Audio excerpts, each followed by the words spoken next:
Shalom, and welcome to the Parasha Pod. I'm Rav Mordechai Rosenberg, here with Rav Menachem Leibtag, and we're talking Torah together. Wherever you are, whatever you're doing, it's time to learn. Parashat Bereishit. Parashat Bereishit. Looking forward to A new start. a new start. Wonderful. So we've just had Simchat Torah. We're about to start learning the Torah again. And the aftermath of Simchat Torah feels different ever since that terrible Simchat Torah of October 7. I just want to ask you, where were you on that Simchat Torah? Where were you on the Simchat Torah October 7? And how was that for you? What was that experience like? So, over the last 10 years or so, I've been invited to Los Angeles to the Bet Jacob congregation from scholar in residence. And because basically in the yeshiva world, where people learn all year long, when it comes to Simchat Torah, they dance. Right. So in the business world, where people, don't have time to learn all year long, so they celebrate Simchat Torah, they bring in a scholar in residence to have classes. It's good. They dance also, don't break, but they have a special, like they decided for Simchat Torah is also bringing in extra Torah study. So I've been honored to give classes, like during Hakafot, after Hakafot, like during these 2 days Yom Tov there. So, so Shmini Atzeret and Simchat Torah, we dedicate to Torah learning as well. So I was in Los Angeles on Simchat Torah, and walking to shul Shmini Atzeret morning, then it was thing, walking calmly back to shul, and the guard, because there's always a guard outside the shul, guard who wasn't Jewish, and I was walking with the rabbi. Was accompanying him to the shul, and the guard tells us a story, like we couldn't believe what he said. You heard the news from Israel, so and I hear there's a war going on, etc. So it's quite difficult, and we thought he was exaggerating, and what he said happened was even half of it. It was way worse than what he described. So it was very difficult because we didn't have the news, and then I have all my family in Israel, my children, they're all in the army, my sons-in-law, etc. So we wanted to call them right away, what's happening, what's going on, but we sort of had to wait. So I was Meiko on Yom Tov Sheni, but that's how lucky issues. But I felt like, so I had all these lectures planned. How do you, so my own, the way I dealt with it was by being an educator. And I saw that as a teaching opportunity. So I had to take they asked me, to give classes in Chumash, how Chumash relate to the judicial reform going on in Israel. So I had a bunch of lectures planned on what does Chumash say about judges. Like there's no shortage of in the Torah about a Supreme Court and how we legislate, etc. And values of democracy, and there's like tons of things. Then I'd adapt that to the news coming in. So the way I dealt with it was by teaching. So my goal as a teacher, as an educator, is not to give my opinion. My political opinion is probably worthless because I don't know. But as an educator, I want to appreciate all the different approaches, different opinion. But as a whole, if you read the prophets, anyone, when tragedy befalls the Jewish people, it's a time to wake up and think about where we're going, what direction we're in. And therefore, that's when thematic study of the Torah is important. Again, if we're in employee mode as opposed to, now again, when an enemy fights you, you have to defend yourself. So the analogy I like to give, and then we can talk about the Parsha, is that when you go to the dentist, when you have a cavity, you have to fill your cavity. But when you leave the dentist, he tells you, remember to brush your teeth. Once you have a cavity, brushing your teeth ain't going to help for the cavity you have. So when someone attacks you, you have to defend yourself. But if you want to make sure it won't happen again, ask yourself, what can we do as a nation for that not to happen again? Now, there's a political approach, which a lot of legitimate approaches, and I wish we pray to God, not that our opinion is right, we pray to God that He guide us in the right direction. That's what prayer is. We don't pray to God that my political opinion is right. We pray to God that God gives our leaders direction and guides us in the right direction, and we hope to God that He helps us choose the proper leaders who guide us in the right direction. But on the other hand, the society we build, the way we keep Torah, the way we keep the mitzvot, the way we work as a nation, sanctifying God, that needs improvement for sure. There's always room for improvement there. And therefore, that's what we have to work on. Now, again, how to apply that? That's not easy. That's a challenge. but it requires, events like that require a reckoning. It's a wake up, it's a shock. You have to wake up and really, deep. And then that's where studying of prophets, what caused the destruction of the first temple, the second temple. What's the Torah say about the warnings? And then how God sometimes brings other nations as a whip. That won't get into the whole prophetic side to it. It's how to find the balance between the need to protect yourself and, being yourself. At the other hand, still having that goal of being a light to other nations. Right. And it's really difficult when you can't do both. And it's hard to do both, but finding the balance. So I dealt with it by trying to help people understand the complexity of the situation and how the Torah can be a guidebook to help us, re-navigate where we're going. Right. So you spoke about the idea of when suffering comes, it's an opportunity for reckoning. We call it post-traumatic growth. And I was torn between what I told people there was in Israel, the way we deal with this is try to keep as normal as possible. And said, no, it's try to keep, with all the trouble going on, try to keep day-to-day life normal. Keep the kids in school, keep your daily, don't dwell in your suffering all the time. Try to get back to normalcy, even though it's almost impossible. And those not living in Israel don't live a normal. You can't live a normal day-to-day life. You have to think about what's happening in Israel. So it's like that was that's the message I tried to give across. That we in Israel have to try our best to keep life going and not to be in despair all day. It's the same problem Israel had after the temple was destroyed. Remember? Oh, let's not have weddings. Let's not do anything. Remember the takanot they had, and then they overdid it. They overdid it, and then had to reinstate things. So you have to find the right balance between dealing with your sorrow, but moving forward and keeping life going. And those not living it have to always be aware of what's going on and support any way they can. Right. Again, I didn't get into how to support. I stay away from the politics. Right. So Simchat Torah, the suffering of the Jewish people, opportunity for education, for education, for growth. We need to utilize our suffering as an opportunity for growth. And to ask what are we all about as a people? They're questioning how we did the Jewish nation. What is the Jewish nation? Why were we chosen? Right. And it starts in Parasha Bereishit. All right. So if it starts in Parasha Bereishit, let's sink our teeth into Parasha Bereishit. So the big question that you got to deal with is, we live in a modern world. Modern science seems to contradict the very beginning of the Big Torah. Bang question. The Big Bang question. Creation and the Big Bang.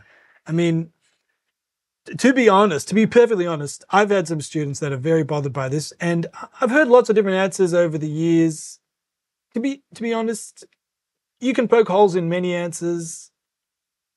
Probably, I like Rabbi Sachs's approach somewhat, but the idea that it's a great partnership between science and religion. Science tells us how things happen, and Judaism tells us why things happen. Religion, that is. But what's your take? So I always ask the question to my students: do we keep Shabbat because God created in 7 days, and then if you follow science, you're stuck, or did God create in 7 days so we would keep Shabbat? I'll try to explain what I mean. In other words, when I read Chumash, does God give me the story of creation to know how He did it? Or is there another purpose in the creation story? So the book is from God. How God gave the book, that's a whole different discussion. But our core belief is this book is from God. And it doesn't make sense that God had to tell me how He did it, especially when the story itself contradicts itself. The story can't be how God did it because the story contradicts itself within the story. Where? Because there's day and night before there's the sun and the moon. Right. Unless you believe that's just fake news that the sun is the days because of the sun. Well, it could be just it could be just an illusion that it's daylight. Not just that, but you could say that there was light. It wasn't like a form. Yeah, but there's Vayera Vayiboker. But he called light. That's sunrise, sunset. Light is going to be called day. And then light is. So I'll give you an approach. Yeah. You can have a good question, and here's the question, here's the answer. Right. Or the best way, some questions, the question's not a question. So, right. When you assume, when you say you take it literally, so then the question's a great question, and every answer will be a kvetch. If you know what kvetch means, it means be. Right? If you understand the question is not a question, because when I'm reading the story, I'm not reading about, God didn't give me the book to tell me how he did it. In my opinion, it's why he made man. In other words, it's called etiology. Every culture has them. Is that I have a story to explain that something exists now. How did it come about? But the way Chumash tells the story is to give meaning to life. So I'm keeping Shabbat. God gave me a creation story to make Shabbat. God wants us to keep Shabbat. That's super important. Right. We need to keep Shabbat. To make Shabbat meaningful, God gave me this creation story. And through my study of this creation story, for me, enhances how we keep Shabbat and what I do on Shabbat. How does the creation story give meaning to Shabbat if God created billions of years ago? If science contradicts it and we... Yeah, science changes every couple hundred years have a different theory. Big Bang, small things. Every generation thinks they have the final answer. Whatever science says, that will change. Doesn't make a difference. But that's not... Chumash's message will be eternal. Right? So I'll try explaining how I understand the story, not how God or why God created, but what's the meaning of human existence. Now, how does God do it? First of all, what's God's name? In Hebrew? Chapter 1, Elohim. Yeah. Which means many gods. Now, when I'm trying to teach monotheism... Hold on. Many gods. El and Eloha is a power. Right. Lo yelecha Elohim achrim aponai. You can't have other gods, small g. Right. So Elohim means many gods. Right. Other gods. And then our God is called, so we call him Elohim to differentiate. Other gods is Elohim. Our God is Elohim. That's how we differentiate. Not very good differentiation. Yeah, but how does Chumash differentiate? Because we don't hear, we just read Chumash. It conjugates the word Elohim in the singular. Elohim should be plural. And therefore, instead of saying Vayomru, we say Vayomer. Right. So Rabbi Yehuda Levi explains this in the Kuzari in the beginning of the 4th section.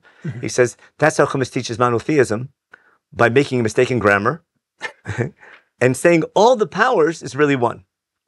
Now, ancient man... Hold on. So that mistake in grammar is to say... It's intentional.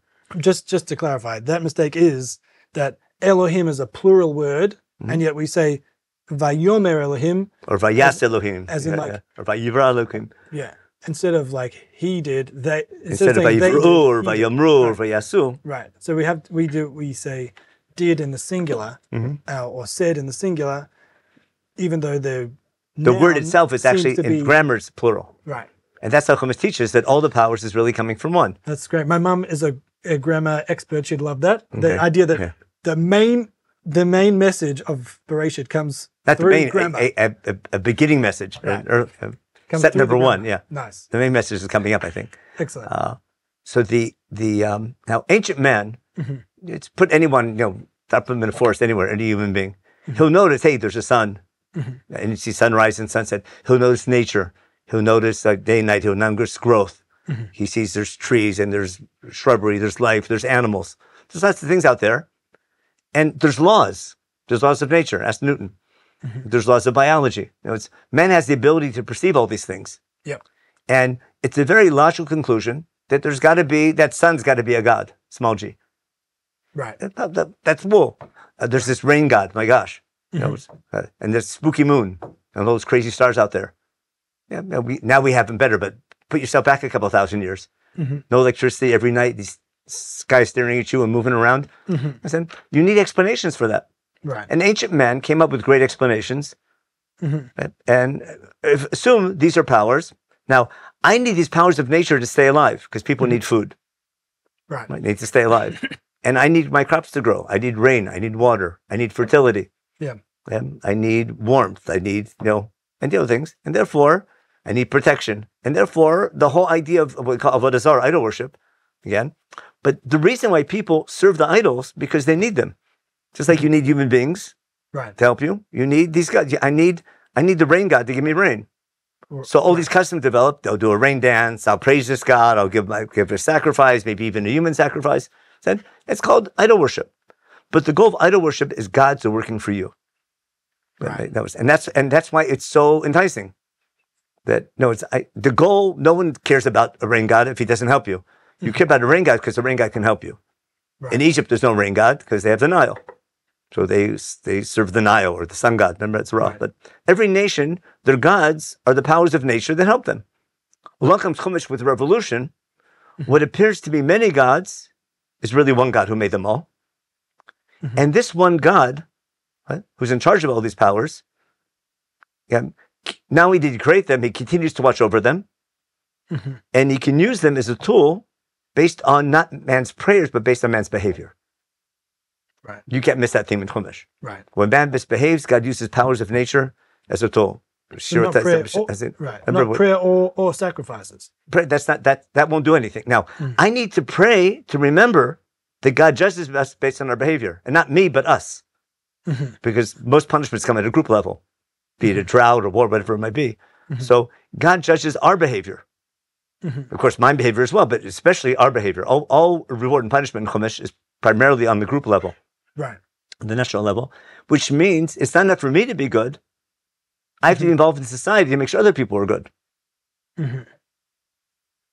Now then, what defines good? Oh, that's a great question. That's a good question. What defines good? No, but it's clear God wants man to be good because there's a concept of good without defining what good is. That comes up a lot in the word tov. And there's evil. Remember, that's in Gan Eden. So Chumash assumes that there's a concept of good and bad, good and evil. Right. Which man can discern. You can argue what's good and what's evil, but you can agree that there's things that are good and things that are bad. Right. So in that first chapter, the word good comes up a lot. A lot, yeah. Evil only comes up when it's presupposed that we know what good is. And the fact that God punishes the generation of the flood for their bad behavior, for the corruption, without telling you what's good and what's bad, I think is the best proof that God expects man to be good and not to be corrupt. Right, without necessarily being commanded beforehand. Now, again, you could argue what's good. That's philosophy and stuff like that. But the idea that now sometimes you can search and ask God, what is the right thing to do? Right.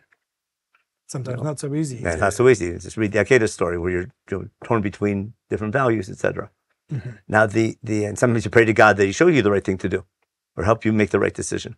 So hold on, this whole thing about God expects good behavior from us, and He's different to all the other gods that are many, and we just serve them. They give us what we want from them. How do you see that in the creation story? Okay, so one thing you have to pay attention to, we call that objective analysis. There's a format. The format's staring at you in chapter 1. It's organized format today. Every day ends with Vayer Boker Yom blank. Got that? And every day was evening and was morning, day 1. Day 1. Right. Every day is that way, except for Shabbat. Right. Now, how many days of creation are there? 6 or 7? That's a great question. Right. But definitely at least 6. Well, depends what you mean by creation. But every day of creation, God makes something that did not exist beforehand. That's clear. Now, but every day begins with the same phrase, Vayomer Elokim. You look in your Tanakh, you can see it. Every day begins, the Parasha, the paragraph divisions show it to you, it's staring at you. Vayomer Elokim, God said. God says He's going to do something, and guess what? He does it. How He does it? Sometimes presto, vayichen. Sometimes vayas, sometimes does it. Sometimes He does it, vayas. He makes it. Right. And God makes it. Sometimes He creates, vayivra. Chumash uses different verbs for how God does it, but what's consistent, what we say, vayhu amar v'yehi. Who's saying those? God commands, and He executes. In other words, God says, I'm going to do something, and then He does it. Every day begins that way. Just pick any day. Day 4, for example. What's God say on day 4? Let there be lights in the sky, etc. Yeah. And then what? And then God does it. God says on day 5, you should etc. And God creates these creatures, etc. Sometimes it's vayas, sometimes vayivra. Right. Sometimes, but vayas He made. But God, He created. It's called Hu Amar V'yehi. It's in we say that every day in Sukkot Zimra. Right. Pasuk from him. He said, and He did. Or Hu Tziva V'yamod. He commands, and it happened. Now, almost every day. Day 2 is a bit of an exception, but every day after God creates, says He's going to do something. We call it Melechet Machshevet. It's intentional thinking, and He does it. He evaluates. So I like to call it par. Par means to plan, to act, and to reflect. That's just nice Got it? PAR. We have Right. the joke is we have to keep up to par if you Right. know go. So God plans, He acts, and He reflects. And every day He makes something that didn't exist before. And by the time it's over, we have what we call nature. Okay. And then there's nothing new, like everything, all the basic things of nature are made within those first 6 days. And the last day, God, enough. The last thing God made is Us. man. But how is man described? B'tselem Elokim. In God's image. Now, what's Elokim been doing for the last 6 days? He's been planning, acting, and reflecting. And therefore, even though nature is over, creativity is not over. God has been super creative, making creation. Remember, before everything's tohu vavohu, whatever that means, but a lack of order. And then God starts organizing everything. When it's over, we have what we call nature. The last thing God makes is a human being with the ability to be creative. Not to be a God, but like God, in the sense that he can think, he can plan, he can act upon his thoughts, he can be super creative, but man needs to reflect to make sure what he's doing is good and not bad. So what you're saying is that for all the 6 days, Hashem, God, plans, acts, reflects, PAR. And make sure, and what he does is good. And what he does is good, right? He gets a good report card. He reflects and it's good. So when God creates humanity, B'Tselem Elokim, in the image of God, what that means is to continue to be creative, even though God's creation of the world is the most creative thing God made. Were creatures who are also could be like God, and that they're also creative. Okay, so Tselem Elokim, what you're saying means to ability to be creative, but not just that, to also plan, to act, to reflect, and hopefully to find that your actions were good. Or plan to do something good. Right. Now you can argue over what good is. Right. We call that life. Right. But that's the essence. And now, what's really interesting is that I'm sure I won't go and prove it, but there's a beautiful parallel between the days of creation, which I'm sure most people are familiar with. The day 1 matches day 4, day 2 matches day 5, and day 3 matches day 6. Can you just explain how that is? On day 1, what does God make? I'll play the game with you. Go on. Day 1, light and dark. No, he makes light. He makes or. Right. The lack of that you make it. In davening we say Yotze Ba'or. In davening we quote from Isaiah, Yotze Or Bori Choshech. But that's a wordplay. That's a commentary. But in Chumash, Vayomer Lim Hior, Vayior. Okay. And was good. And God gives out names. On the first 3 days, God gives out names. Right. Names are awesome. We'll see. Right. I mean, there's something going on there. There's a name. On day, so God makes, and that's it. And my joke is he calls it a day. Right. Nice. Now, on day 4, what does God make? The sun and the moon. And the things, and the celestial bodies. Now, any science teacher will tell you that doesn't make, if day and night doesn't happen the story doesn't make sense logically. Right. With the physics we know. And therefore, that's the best proof not to take it literally. Ibn Ezra's sort of litmus test for when you take a story literally or seriously is if it can't make sense taking it literally, then I have to take it seriously. Or allegorically, whatever it means. But that's a whole different discussion. That's not our topic for now. Because maybe it did happen that way. If someone exactly happened that way, fine. But if it didn't happen that way, it won't bother me. Because I'm not reading it to find out how God did it. I need to understand what's the meaning of my human life. And why am I different than all the animals? I'm part of nature, but how am I different? No, it's what's special about being a human being? And later, the biggest theme is what's special about being Jewish. It's not first, why did God make man? And then why did God pick a people to serve him and how we serve God? That's Chumash in a nutshell. Easier said than done. So far, what's special about humanity is our ability to be creative, reflective, and do good. But wait to the next chapter where man can also do bad. Right. Yeah, that's already going to be the challenge. So hold on. We only got through day 1 to 4. Yeah. Yeah. Now, so on day 2, 2, he creates light, and on day 4, he creates the sun light, and the moon. They make or ma'orot. Ma'orot. Okay, go on. The Hebrew gives it away, right? Yeah. Or put a mem in front, and you have it now, ma'orot. Right. Then what do you have? On day 2, what did God do? The water was like all over the place. We didn't say when God made water. We don't know. It doesn't say. But wherever that water was, it was all over the place. And God started organizing. Some water he puts up there. Sham, remember? Sham Maim. Right. And gives it a name. Sham, because Sham means there. Shamayim. Right, and Shamayim. And then Yamim down below. Right. And what's holding up the sky from falling is the Rakia. Right. Is there a Rakia? I don't know. Ask a scientist. As we say, but I see firmament. it. It might not be there, but there's a Rakia. Right, an empty space between the upper waters like the clouds. There's a sky, and we're down here. Everyone sees it. Is there anything really there? I don't know. Right. Is there a Rakia? But that's what we perceive. What do you mean by that? Like, is it really there? Is there such thing as a rainbow? I see a rainbow. There's no rainbow, but we all see a rainbow.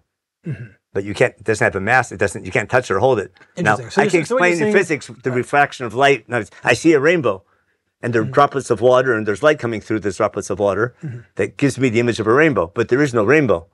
Right. So in other words, what you're saying is like like people kind of attack the idea of the rakia existing. You're saying, well, it doesn't exist maybe scientifically. But we all see it. Right. Right. We perceive it. It's as in it's the gap between the clouds and the ocean. Whatever we call it, whatever, everyone sees it. Okay. go to find it. Right. Yeah. Okay. Because it talks about what we perceive, and it's all about nature. Okay, so that's day 2. That's day 2. There's Shamayim and Yamim. Mm-hmm.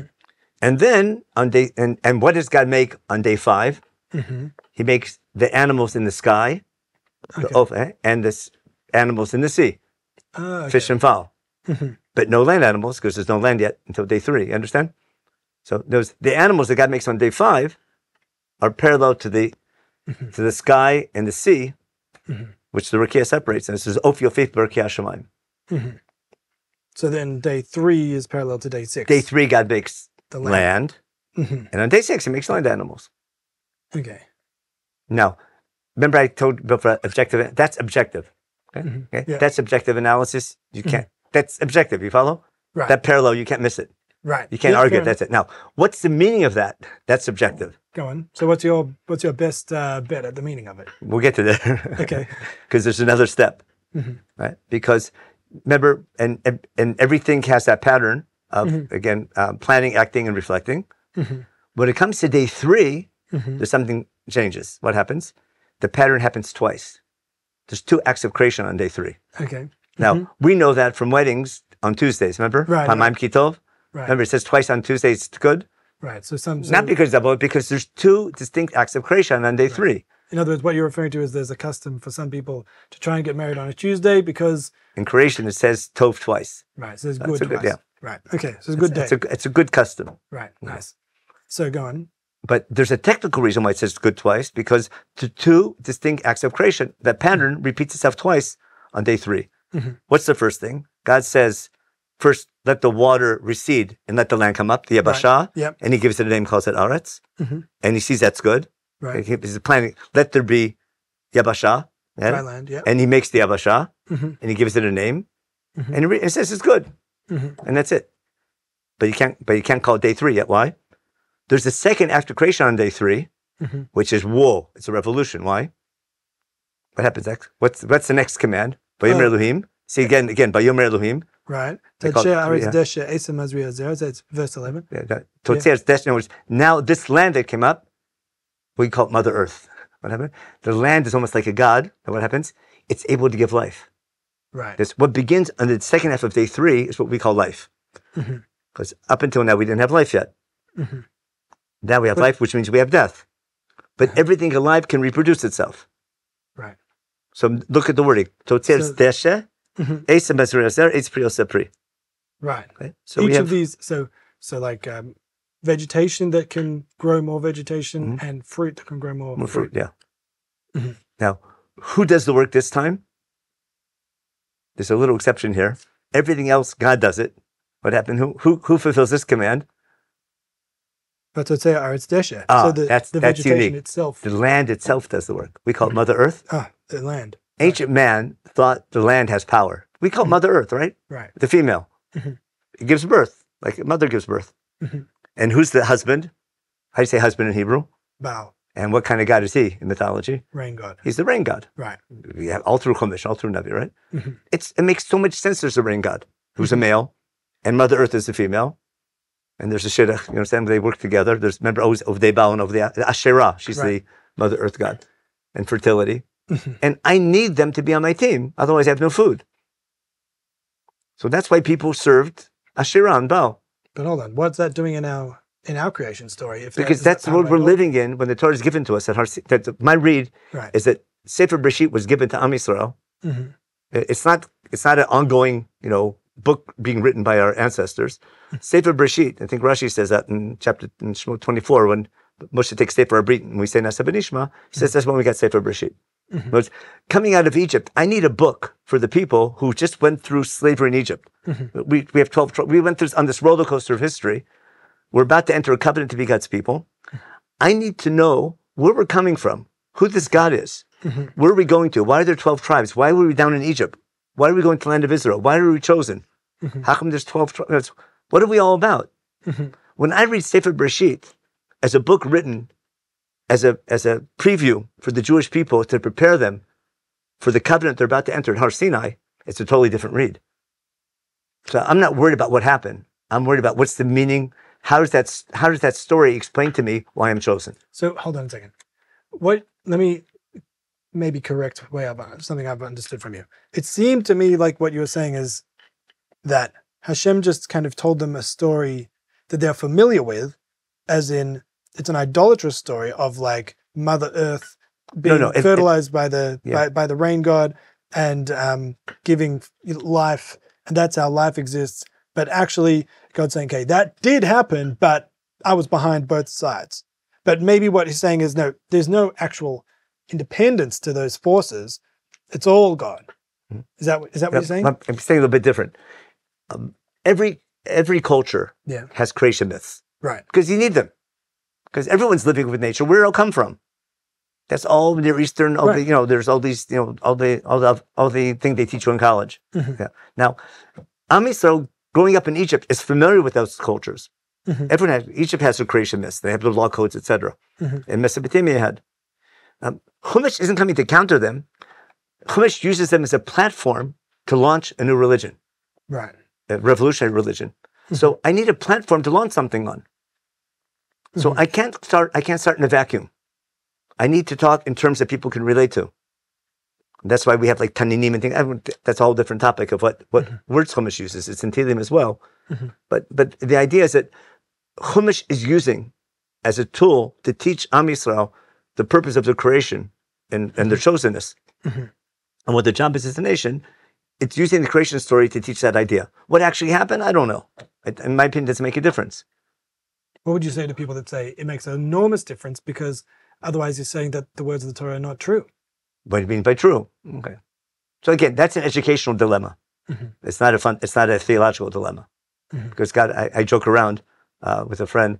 I said, I can't daven in your shul. I can't daven in your shul because I don't believe, creation happened. No, you won't let me daven because I don't take the story literally. Okay. And you can't daven with me because you don't think God's powerful enough to make up a story. Interesting. Okay? I'm just saying it as a joke. Right. I got my point. You can argue educationally, is God allowed to make up a story? So that doesn't mean the Torah is not from God. Right. Whether something happened or not has nothing to do with God giving us the Torah. Mm-hmm. There's a question over when I read Chumash, is my assumption everything happened as it said? Right. Or is my assumption this is the word of God and I need to study this text to understand my relationship with God? Mm-hmm. Both are just as from. Both are just as real. Both accept God and we're God's people and we have a covenant with God. We have to keep halacha, etc.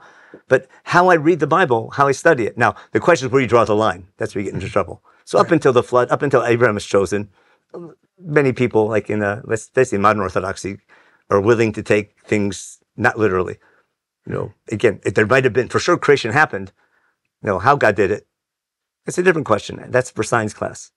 But when I'm reading, God gave me a story to understand why I'm chosen and what the meaning of life is. So, and every culture has etiologies and has creation myths, and they're important. But etiologies? Etiology is how something came about. Right. Look it up on Wikipedia and ask Google. Right. That's when something exists, but I make up a story of how it came about. Now, if you know your thing, it's wicked is an etiology for the Wizard of Oz. Right. That's a bad example, but gotcha. Yeah. Everyone knows Wizard of Oz happened, right? Wicked is how it happened. Where everyone came from. Right. That's just a bad example. Now, here is the key point. On day 3, there's 2 acts of creation. Mm-hmm. But from 3A to 3B, between land and vegetation, right? The second part of day 3 is vegetation. But remember, it's pri. Yeah. And that's life and reproduction. That's a quantum leap in the creation process. Even Darwin couldn't figure that one out. Right. Give Darwin a big bang and the elements in a couple billion years in a set of dice, etc., and you might come up with what we call nature. But he doesn't have an explanation for where life comes from. Give me amino acids in a couple billion years and you'll get life, in his theory. But where... I don't find that one particularly compelling because it's the God of the gap study. Science might figure it out. Yeah, but they might. But where life come from, that's the big jump. Right. The big jump is from what's called domain to tzomeach, from inanimate to life forms. Yeah. That happens on day 3, on the same day. Right. But you agree with me, there's a leap from 3A to 3B. Yeah. Now, there is a leap. You can't miss that. Yeah. Life. Look what happens on day 6, which has to be parallel. Right. There's 2 acts of creation again, aren't there? Right. Animals and humans. Animals and humans. Right. And we're on the same day. Now, ask anyone who studies biology and go to every museum of natural history. We're mammals, aren't we? I can easily fill 5 pages explaining how humans are like animals, right? We share so many things in common. Maybe we build more shuls and maybe argue. Maybe we kill more of our own species. But basically, we're in the same mishpacha we're in the same species, pretty much. Right. We're mammals as opposed to birds and fish, etc. Yeah. Of course, birds and fish share something with mammals as well, but those are different categories of nature. Yeah. Now, but Chumash on purpose puts man together on day 6 with animals, even though you think he'd get his own special day. Why? Because man is very much like an animal. But Chumash, even though he's like an animal, in my opinion, Chumash has highlighted how he's different than an animal. And therefore, what's Chumash doing, the way I understand it in the parallel, just like there's this quantum leap from 3A to 3B, from land to vegetation, which is obvious. There's a similar quantum leap between animal and man, even though you wouldn't notice that. Right. And that, in my point, that's a key point of Chumash, knowing we're different than animals. Yeah. Now, that man recognition, he's similar to an animal, but different. So wouldn't it have made the points more strongly if man had their own day? Write a letter to the editor. No, I say, you can always write it different. I'm saying, given the way it is, that's my understanding of it. Right. The fact that God could have different way doesn't mean he didn't do it the way he did. Right. The way God gave us the story. You might say that it enables for the possibility of acknowledging that humanity is... That man stems from animal. Ask a scientist. And if that might be how God did it. Right. Not why God did it. Right. But bottom line, when this whole process is over, we are creative and we're different than animals. And one of the things which typify our difference from animals is our clothing. Wait till you get to chapter 2 and 3. Right. Because that's how clothing comes about, right? There's so many things that are unique to humankind. The clothing, our diet. No one else domesticated wheat or domesticated animals like we did. Right? We got hooked on wheat, didn't we? Right. Or we got hooked on us, whatever it was. But thanks to us, wheat's everywhere. But no animal is going to have grain harvest. You follow? Going to plant grain and harvest it and make bread. They're hunter-gatherers. Right?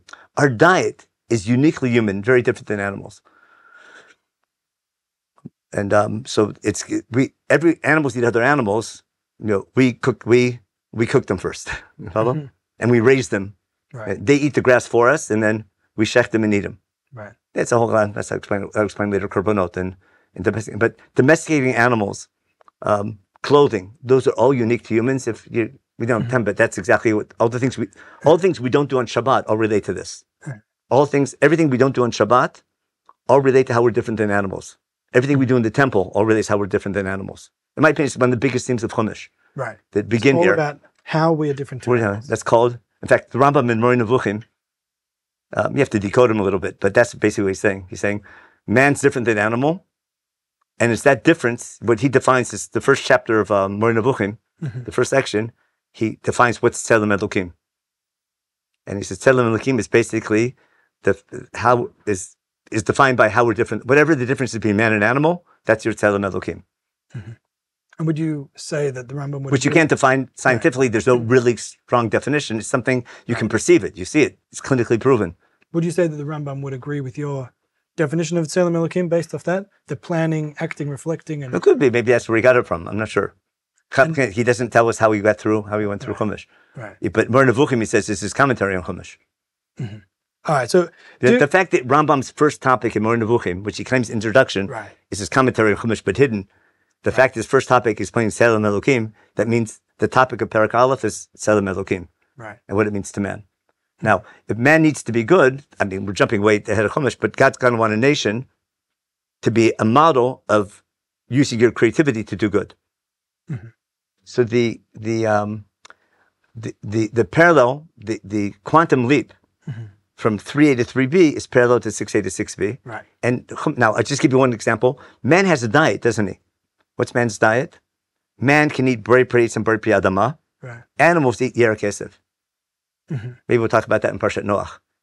Because man here, he's a veggie. Only animals graze. Animals get, humans get bori pri eitz and bori pri adama. No, the brachot, we all know we make these brachot, right? Mm-hmm. Those brachot that we're so familiar with growing up, bori prates and bori pri adama, that's based on the creation story. Mm-hmm. It's reminding us of our Tzelem Elokim. There's so many mitzvot that relate that we do that we're not aware. So we're aware of the mitzvot. Every time we say a bracha, a bori prates and bori pri adama, we're supposed to remember this. Remember that God gave us and what we do with our creativity. Mm-hmm. It's we're talking about humankind before we get to Judaism, but we have to be the best in humankind. But to be creative and use our creativity to do good, that should be Jewish history, and most of the time it is. Nice. Right? We're super creative and things like that, but using it for good and for bettering mankind, and that's how we sanctify and read and attributing that, thanking God for it. Okay, so help me finish this thought. The creation story and science doesn't contradict, because the point of our creation story in Bereishit, it's not to tell us how God did it. Not to tell us how God did it. It's to tell us the point of humanity and give meaning to humanity's existence. And just summarize for us once, in brief, what is that point and how do we see it in Bereishit? Once a week, I have to reflect on that. We work 6 days a week because God works 6 days a week. We rest. I need time to reflect. Right. So is Shabbat part of creation? That's a great question. He doesn't create, but part of being creative is being the time to reflect on what you've done. Right. So Shabbat needs 1 day a week to remember not only our covenant with God to be his people, but to be a people being creative and using creativity to do good. Nice. And maybe arguing about it maturely. Nice. Okay. And now that's a meaningful story. How God did it is irrelevant. You follow? Okay, I'm not saying God didn't create that way. Maybe it did happen 6,000 years ago. Who knows? It's not my issue. When I study Chumash, that's not what I'm worried about. But what's this tell me about my existence as a human being and being made b'Tzelem Elokim? You can't miss that Tzelem Elokim is the big theme. Right. Because that's the highlight of the story. And once again, that Tzelem Elokim is P-A-R and G. Band champion. Right. Yeah. Pa. Planning, acting, reflecting, and making sure that you're doing good. Making sure that trying your best to do good, and then thanking God for that creative ability. And again, not just saying thank you to God for that, but acting thank you. Wonderful. Good. So, Bezrat Hashem, this Parashat Bereishit, may we all plan, act, reflect, and make sure that we're doing good. Good. Shkoyach. Shabbat Shalom. Maybe not just good, maybe even better. Maybe even better. I'm Rav Mordechai Rosenberg with Rav Menachem Leibtag. Please like and subscribe and send us your questions on the Parasha, and see you next week. Shabbat Shalom.